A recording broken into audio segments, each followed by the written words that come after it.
بسم اللہ الرحمن الرحیم۔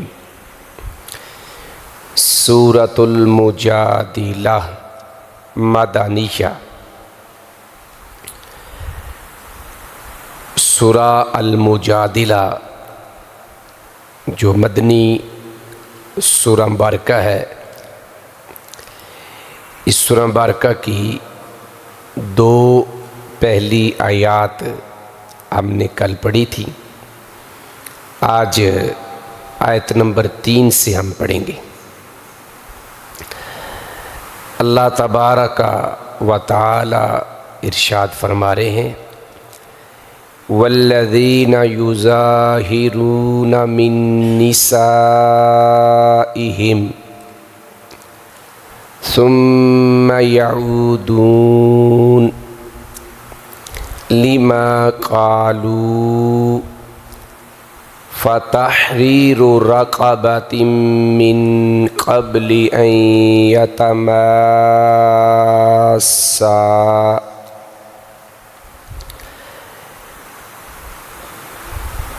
سورہ المجادلہ میں جو واقعہ شروع میں بیان ہوا ہے وہ اللہ کے پیغمبر علیہ السلام کی ایک صحابیہ جس کا نام حضرت خولہ بنت ثعلبہ رضی اللہ عنہا ہے۔ پہلی آیت میں ہی اس کا ذکر ہے، گو کہ نام نہیں لیا گیا لیکن اس کا ذکر پہلی آیت میں ہوا۔ واقعے کی پوری تفصیل کل آپ نے سماعت فرمائی۔ جو کل کا ہمارا درس تھا پوری تفصیل کے ساتھ جو باتیں آپ کے سامنے رکھی گئیں، اسی کا اگلا حصہ یہ جو آگے والی دو آیات ہیں ان میں آ رہا ہے کہ حضرت خولہ رضی اللہ عنہ کا جو معاملہ اپنے خاوند اوس بن صامت رضی اللہ عنہ کے ساتھ ہوا وہ تھا زہار والا۔ زہار کیا ہے کہ مرد اپنی بیوی کو کسی حرام رشتے کے ساتھ پکار دے اور کہے کہ آپ میرے لیے ویسے ہی حرام ہے جیسے میری بیٹی، میری بیوی، میری بہن یا جو بھی حرمت والے رشتے ہیں، اس کو کہتے ہیں زہار۔ تو یہاں پہ زہار کی بات ہو رہی ہے۔ زہار کے اوپر اللہ تبارک و تعالی نے یہ کہا کہ جن عورتوں کو یعنی بیویوں کو تم اپنی مائیں کہتے ہو وہ تمہاری مائیں نہیں ہیں، اس کی وجہ یہ ہے کہ انہوں نے تمہیں جنم نہیں دیا۔ اس کے بعد اللہ تبارک و تعالی نے اب کچھ اصول بیان کیے کہ اب تمہاری وہ بیوی تو ہے لیکن تم نے چونکہ اس کو ماں کہا ہے، اور جب بندہ کسی کو ماں کہتا ہے تو پھر یہ فطرتی بات ہے کہ انسان اس کے پاس جانے سے بھی کتراتا ہے کہ یہ تو میری ماں ہے، تو اس کے ساتھ وہ برائی کیسے کر سکتا ہے یا اس کے ساتھ وہ تعلق کیسے کام کر سکتا ہے۔ تو لہٰذا اللہ فرماتے ہیں کہ اب تم اس کے اوپر کچھ کفارہ دو۔ اس کفارے کے بارے میں یہاں پہ اب آیت نمبر 3 میں ذکر ہو رہا ہے۔ فرمایا اور وہ لوگ یظاہرون جو زہار کرتے، اظہار لفظ نہیں کرنا، زہار، اظہار اور زہار میں فرق رکھنا ہے۔ اظہار ہوتا ہے کسی بات کو آپ جو آپ کے دل کی بات ہے اس کو کسی کے سامنے ظاہر کر دینا، یہ ہے زہار۔ زہار کا مطلب یہ ہوتا ہے کہ کسی حرمت والے رشتے کے ساتھ اپنی بیوی کو پکار دینا۔ اور وہ لوگ جو زہار کرتے ہیں من نسائہم اپنی بیویوں سے، اور وہ لوگ جو اپنی بیویوں سے زہار کرتے ہیں ثم پھر یعودون، اس کا آدھا یعودو کا مطلب ہوتا ہے لوٹنا، پھر وہ لوٹتے ہیں مطلب ہے رجوع کر لیتے ہیں اس بات سے کہ یہ ہم نے بات جو کی ہے یہ بات کتاب و سنت کے خلاف ہے، تو وہ اس سے کیا کرتے ہیں رجوع کر لیتے ہیں۔ ثم پھر یعودون وہ رجوع کر لیتے ہیں لما اس کی طرف، لام کا معنی لیے ماں اس چیز کی طرف، قالو جو انہوں نے کہا، یعنی جو وہ جملہ کہہ چکے ہیں، جیسے حضرت اوس بن صامت رضی اللہ عنہ نے اپنی اس بیوی کو حضرت خولہ رضی اللہ عنہ سے کہا تھا کہ انتی علیہ کا ظہری امی، تو میرے لیے ویسی ہے جیسے میری ماں کی پیٹھ. یہ جملہ انہوں نے کہا تھا. سنن نبی داود کی روایت کل میں نے آپ کے سامنے رکھی تھی. تو فرمایا پھر وہ اس کی طرف لوٹ آئیں جو انہوں نے کہا، یا پھر وہ اس سے رجوع کر لیں جو انہوں نے کہا. یعنی جو وہ کہہ چکے ہیں اس سے رجوع کر لیں کہ یہ ہماری غلطی ہے اور اسلام اس کی اجازت نہیں دیتا. اب چونکہ یہ کہنے سے وہ حرمت ثابت تو نہیں ہوگی، لیکن اس کے اوپر کچھ جرمانہ پڑ جائے گا، لہٰذا اب بیوی تو رہے گی، اور جب بیوی رہے گی تو اس کے ساتھ ازدواجی تعلقات بھی قائم کرنے ہیں.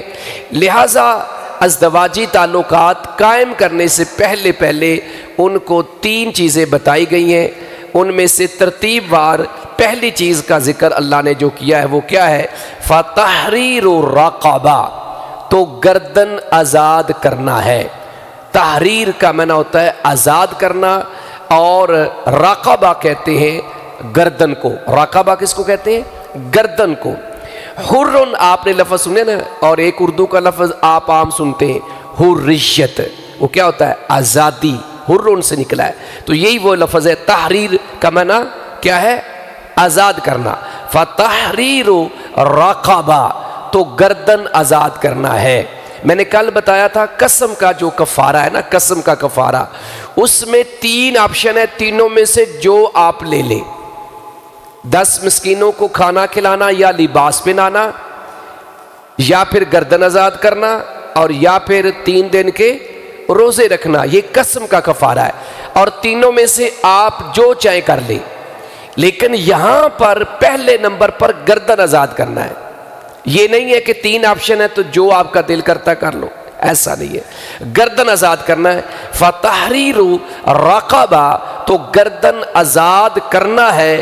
من قبلی، من کا معنی سے، قبل میں نہ پہلے، ان یتماسا، کہ وہ دونوں ایک دوسرے کو چھوئیں. لفظی معنی مس کا معنی چھونا ہوتا ہے، لیکن مطلب ہاتھ لگانا. ہاتھ لگانے سے مراد ازدواجی تعلقات قائم کرنا. ازدواجی تعلقات قائم کرنے سے پہلے یہ شرط ہے، چونکہ مرد زہار کر چکا ہے، لہٰذا وہ پہلے گردن آزاد کرے گا تو پھر وہ اپنی بیوی سے ازدواجی تعلقات قائم کر سکتا ہے، ادروائز اس کو اجازت نہیں. فتحریر رقبہ، تو گردن آزاد کرنا ہے اس سے پہلے کہ وہ دونوں ایک دوسرے کو ہاتھ لگائیں. تو ہاتھ یا اشارہ اور کنایا کے ساتھ یہ بات کی گئی ہے، مراد اس سے ازدواجی تعلقات ہیں. ذالکم، ذالک معنی ہے یہ، کم تمہیں، توعظون کی نصیحت کی جاتی ہے، تمہیں نصیحت کی جاتی ہے، بہی اس کے ساتھ. یہ ہے جس کے ساتھ تم نصیحت کیے جاتے ہو یا تمہیں نصیحت کی جائے گی. یعنی یہ تمہارے لیے نصیحت کی بات ہے کہ آئندہ تم یہ عمل نہ کرو. کہتے نا میں نے تمہیں نصیحت کی ہے، یہ تمہیں سبق سکھانے کے لیے یہ بات کی ہے. تو فرمایا یہ ہے جس کے ساتھ تمہیں نصیحت کی جاتی ہے یا کی جائے گی. پھر فرمایا واللہ، اور اللہ، یہ بڑی اہم بات ہے، اس کو سمجھنا ہے. اور اللہ، بیما باکمنا ساتھ، ما جو تعملون تم کرتے ہو، اور اللہ جو تم کرتے ہو، اور اللہ جو تم کرتے ہو، خبیر پوری طرح باخبر ہے. یہ کیا مطلب ہے؟ مطلب یہ ہے کہ اگر تم نے جو تمہیں کفارے کے لیے کہا گیا ہے، اگر تم اس کی ادائیگی کے بغیر ازدواجی تعلقات قائم کرتے ہو، کسی کو پتہ چلے یا نہ چلے، صاف ظاہر ہے میاں بیوی گھر کے اندر ہیں، بند کمرے میں، کسی کو کیا پتہ؟ تو اللہ فرماتے ہیں کسی کو پتہ چلے یا نہ چلے، اس خبیر کو، پتہ ہے. یہ کیوں کہا کہ مت سمجھنا کہ چلو لوکاں نو کیڑا پتہ چلنا ہے, کیوں جی اندر کھاتے جو دل کر رہو. تو اللہ تعالی نے فرمایا اور اللہ جو تم کرتے ہو یا کر رہے ہو پوری طرح باخبر ہے. پوری طرح کیا ہے؟ باخبر ہے. ایک بات. دوسری بات فَمَن لَّمْ يَجِدْ, پھر جو نہ پائے. فا کا معنی پھر, من وہ شخص, لم یجد, واجد یجد کو ہوتا ہے پانا, لم یجد نہ پائے. کیا؟ گردن آزاد کرنے کے لیے پیسے رقم نہ پائے, یہ مطلب ہے. پھر اگر اب اصول ذہن میں رکھنا ہے کہ پہلے نمبر پر کیا ہے؟ گردن کی آزادی ہے. پھر اگر وہ نہ پائے تو پھر دوسری آپشن کی طرف جانا ہے. اور ادھر کیا تھا؟ او, یعنی جو قسم کا کفارہ تھا جس کا ذکر سورہ المائدہ کی آیت نمبر 87 میں ہوا ہے, وہاں کیا ہے؟ او, یا یہ کر لو یا یہ کر لو. یہاں او نہیں ہے, یہاں کیا ہے؟ پہلے نمبر پر گردن آزاد کرنی ہے. پھر اگر تمہیں گردن آزاد کرنے کے لیے رقم نہیں میسر, تمہارے پاس طاقت نہیں ہے, تو پھر کیا کرو؟ فرمایا فَصِيَامُ شَهْرَيْنِ مُتَتَابِعَيْن. تو پھر کیا کرنا ہے؟ فرمایا فَصِيَامُ, تو روزے ہیں, شہرین, شہر ان کا معنی ہوتا ہے مہینہ, اور شہرین 2 مہینوں کو کہتے ہیں. شہرانی اصل میں ہوتا ہے نا, شہرانی, تو یہ چونکہ بطور مفعول استعمال ہوا ہے تو اس لیے شہرین 2 مہینے, 2 مہینوں کے. اور متتابعین اس کا معنی کیا ہوتا ہے؟ پے در پے, مسلسل. کل میں نے اس کی وضاحت کر دی تھی کہ آپ نے اگر 59 روزے رکھ لیے, 60 والا روزہ کسی بیماری کی وجہ سے بھی چھوٹ گیا نا, تو پنجابی کے اندر پھر مڈو شڈو. اب اندازہ کر لو, 2 مہینے کے مسلسل روزے رکھنے ہیں, مسلسل. اگر درمیان میں کسی جگہ پہ بھی اسکپ ہو جاتا ہے تو پھر دوبارہ سے آپ کو کام شروع کرنا پڑے گا. فرمایا کہ پھر اگر وہ نہ پائے, یعنی گردن آزاد کرنے کی رقم نہ پائے, تو کیا کرے؟ تو وہ 2 پے در پے مہینوں کے روزے رکھے. دوسری بات ہے من قبلی, اس سے پہلے ان یتماسا, کہ وہ دونوں ایک دوسرے کو ہاتھ لگائیں. یہ اس کی بات پہلے ہو چکی ہے. نمبر 3 پہ ہے فَمَن لَّمْ يَسْتَطِعْ, پھر جو طاقت نہ رکھے, یعنی اس کی بھی طاقت نہ رکھے. جیسے سنن نبی داؤد کی روایت جو کل آپ کے سامنے پوری بیان کی گئی کہ جب نبی علیہ السلام نے یہ آیات نازل ہوئی تو نبی علیہ السلام نے حضرت خولہ رضی اللہ عنہ سے کہا کہ آپ اس کی بیوی ہیں اور آپ اس کو جا کے بتا دیں کہ وہ سب سے پہلے گردن آزاد کرے. تو انہوں نے ایسے ہاتھ مارا کہ بھئی اس کے پاس تو کچھ نہیں ہے. آپ نے فرمایا کہ وہ پھر 2 مہینے کے مسلسل روزے رکھے. انہوں نے کہا بڈھا بندہ ہے, انہیں کتنے رکھے جانے نے. یہ حدیث کے الفاظ ہیں سنن نبی داؤد کے. تو پھر نبی علیہ السلام نے فرمایا کہ پھر ایسا کرے کہ وہ 60, جو اگلا مسئلہ آ رہا ہے, 60 مسکینوں کو کیا کرے؟ کھانا کھلا دے. تو حضرت خولہ رضی اللہ عنہ فرماتی اتنی دیر میں نبی علیہ السلام کے پاس کھجوروں کا ایک ٹوکرا آیا. آپ نے وہ مجھے دیا. میں نے کہا کہ چلو ایک ٹوکرا میں اپنے پاس سے ملا کے اس کو دوں گی تو وہ 60 مسکینوں کو کھانا کھلا دے گا. تو نبی علیہ السلام نے اس کے اوپر حضرت خولہ کی تعریف کی. فرمایا کہ اگر آپ ایسا کرتی ہیں تو آپ بہت اچھا کام کریں گی, بہت اچھا کام کریں گی, یعنی اس معاملے میں اس کے ساتھ تعاون کریں گی. تو فرمایا فَمَن لَّمْ يَسْتَطِعْ, پھر جو اس کی طاقت نہ رکھے, یعنی روزے بھی نہیں رکھ سکتا, گردن آزاد کرنے کے لیے پیسے چاہیے, تو پیسے ہے کوئی نہیں, بندہ غریب ہے. اب روزے رکھنے ہیں تو بندہ بڑھاپے کے اندر ہے, رمضان کے روزے رکھنا مشکل ہے, تو 2 مہینے مسلسل یہ اور مشکل کام ہے, تو بڑھاپے کے اندر ہے. تو پھر اگر تو بندہ صحت مند ہے, تندرست ہے, تو پھر وہ یہ نہ کہے کہ یار میرے کو طاقت نہیں, پھر تو روزے ہی رکھنے پڑیں گے. اگر گردن آزاد کرنے کے پیسے نہیں ہیں, غریب ہے, تو روزے رکھنے پڑیں گے. ہاں بیمار ہے یا پھر بڑھاپے کی اس کہہ لو کہ سٹیج پہ چلا گیا ہے کہ اب اس کے ساتھ بھوک اور پیاس کا جو معاملہ وہ برداشت نہیں ہوتا, تو پھر یہ تیسرے آپشن پہ جانا ہے, ایسی تیسرے آپشن پہ نہیں چلے جانا. فرمایا پھر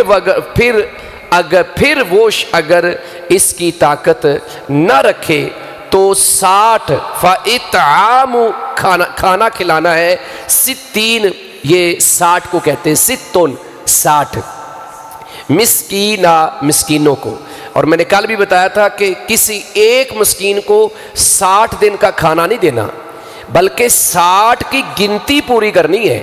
60 لوگوں کو ایک جگہ پہ بٹھا کے کھانا کھلا دے، یا 60 بندوں کو ایک ایک ٹائم کا کھانا ان کے گھر پہنچا دے، پورے 60 کرنے ہیں۔ 60 دنوں کا کھانا نہیں دینا کسی بندے کو۔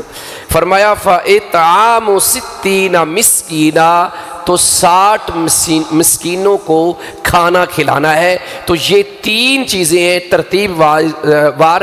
نمبر 1 گردن آزاد کرنا ہے، اگر پیسے نہیں ہیں، طاقت نہیں ہے تو پھر روزے رکھنے ہیں، اگر روزے رکھنے کی طاقت نہیں ہے تو پھر تیسرے نمبر پہ جا کے 60 مسکینوں کو کھانا کھلانا ہے۔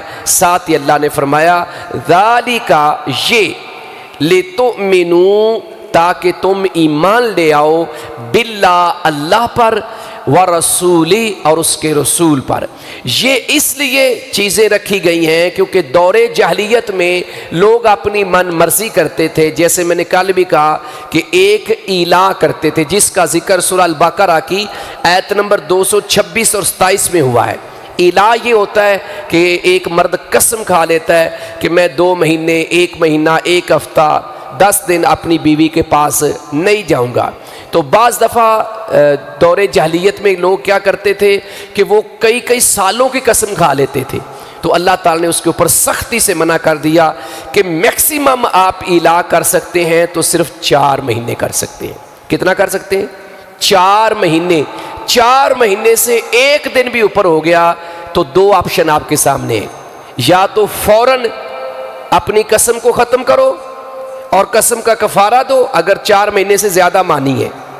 اگر تو پورے 4 مہینے کی ہے تو پھر قسم آپ کی پوری ہو چکی ہے، لیکن اگر 4 مہینے سے زیادہ کی قسم مانی ہے تو چونکہ اب یہ غلط آپ نے ایک چیز کے اوپر قسم مانی ہے، اس لیے اس قسم کو توڑ کے کفارہ دینا پڑے گا۔ جیسے حضرت ابوبکر رضی اللہ عنہ نے قسم کھائی تھی کہ میں اپنے اس خالہ زاد کو، مصطح بن اثاثہ کو کھانے پینے کو کچھ نہیں دوں گا، تو اللہ تعالیٰ نے کہا کہ ایسا نہ کرو، میں صرف اشارہ کر رہا ہوں، آیت نمبر 22 سورہ نور کی۔ تو پھر انہوں نے قسم اپنی توڑ کر یعنی کفارہ دے کر دوبارہ ان کی کفالت شروع کر دی تھی۔ تو الہ کے اوپر کیا ہے کہ 4 مہینے کی اگر قسم کھائی ہے تو پھر تو کوئی کفارہ نہیں، 4 مہینے پورے ہو گئے۔ ہاں اگر درمیان میں توڑ دیتا ہے، کہتا بھی 4 مہینے نہیں قریب جاؤں گا لیکن 1 ہفتے بعد ہی جناب پگھل گیا، تو پھر تو کفارہ پڑ گیا۔ 4 مہینے پورے ہو گئے اور قسم بھی اس کی پوری ہوگی تو کوئی کفارہ نہیں ہے، بیوی کے پاس چلا جائے۔ لیکن اگر وہ 4 مہینے سے اوپر جا رہا ہے، اس نے قسم کھائی ہے بغیر مدت مقرر کیے ہوئے، تو پھر 4 مہینے کے اوپر وہ نہیں جا سکتا۔ 2 آپشن قاضی حاکم اس کے سامنے رکھے گا۔ نمبر 1 اپنی قسم کو ختم کر اور رجوع کر لے۔ اگر زیادہ ٹائم کی قسم 4 مہینے سے زیادہ کی قسم اس نے کھائی تھی تو پھر اس کو کفارہ دینا پڑے گا اور رجوع کر لے گا۔ یا پھر یہ ہے کہ 4 مہینے کے اوپر وہ اگر قسم نہیں توڑ رہا تو پھر اس کو حکماً کہا جائے گا کہ اس بیوی کو طلاق دے دیں، کیونکہ آپ کو اجازت نہیں ہے کہ لٹکا کے رکھنا۔ کل میرے پاس اسی طرح بات ہوئی تو درس کے بعد سوالات بھی آ گئے، تو ان سوالات میں سے ایک سوال یہ بھی تھا کہ وہ لوگ جو شادی کرواتے ہیں اور 5 سال 10 سال 15 سال ہو گئے ہیں واپس مڑ کے آتی نہیں ہے، تو شرعاً یہ جائز نہیں ہے، شرعاً یہ جائز نہیں ہے۔ دیکھو آپ نے شادی کی ہے، آپ جہاں رہتے ہیں، نبی الاسلام نے کیا فرمایا؟ سنن نبی داؤد کی روایت نا، جب پوچھا گیا کہ ہم میں سے کسی کی بیوی کا اس کے اوپر کیا حق ہے، تو فرمایا گیا کہ جو خود کھاؤ اس کو کھلاؤ، جو خود پہنو اس کو پہناؤ، جہاں تم خود رہو وہاں اس کو رکھو۔ اب یہ تو نہیں، شادی کا مقصد یہ تو نہیں ہے، ایسی شادیاں بھی ہیں، حضرت صاحب آئے ہیں شادی کروائیے، دوسرے تیسرے دن جناب باہر، 10 سال ہو گئے ہیں واپس ہی کو نہیں آئے۔ کئی دفعہ ہمیں بھی فون آتا ہے، تو کیا کریں؟ اس کے لیے 2 ہی آپشن ہیں، یا تو ان کو فورس کیا جائے کہ واپس آئیں، اور وہ تھوڑے پیریڈ کے لیے چاہے آتے ہیں لیکن وہ ان کو آنا چاہیے، اور اگر وہ نہیں آ رہے تو عورت کو بالکل حق حاصل ہے کہ وہ جا کے عدالتی خلا لے لے۔ اس کو باندھ کے رکھنا یہ شرعاً جائز نہیں ہے۔ ہم عورتوں کے ساتھ بھی ظلم کرتے ہیں، یہ زیادتی عورتوں کے ساتھ، بالکل ایسا نہیں ہونا چاہیے۔ بہرحال تو الہ کے اندر دو آپشن، یعنی پہلی آپشن کیا ہے، یا تو وہ رجوع کرے، نہیں کر رہا تو پھر حکم ہے کہ اس کو طلاق دے دے۔ یہاں پر تین باتیں ہیں، ان تینوں باتوں کا ذکر کرنے کے بعد فرمایا یہ اس لیے کہ تم اللہ اور اس کے رسول پر ایمان لے آؤ۔ اللہ اور اس کے رسول پر ایمان تو پہلے ہی ہے، یعنی یہ کفارہ تو مسلمان نے ادا کرنا ہے۔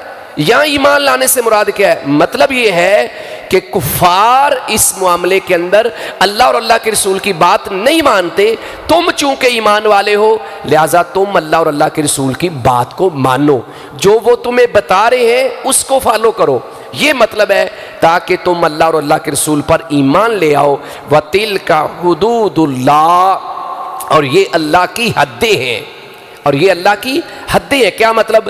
اگر ان کیس تم کفارہ دیے بغیر اپنی بیوی کے پاس چلے جاتے ہو گویا تم نے اللہ کی حد کو توڑ دیا ہے، یہ مطلب ہے، یہ اللہ کی حدیں ہیں۔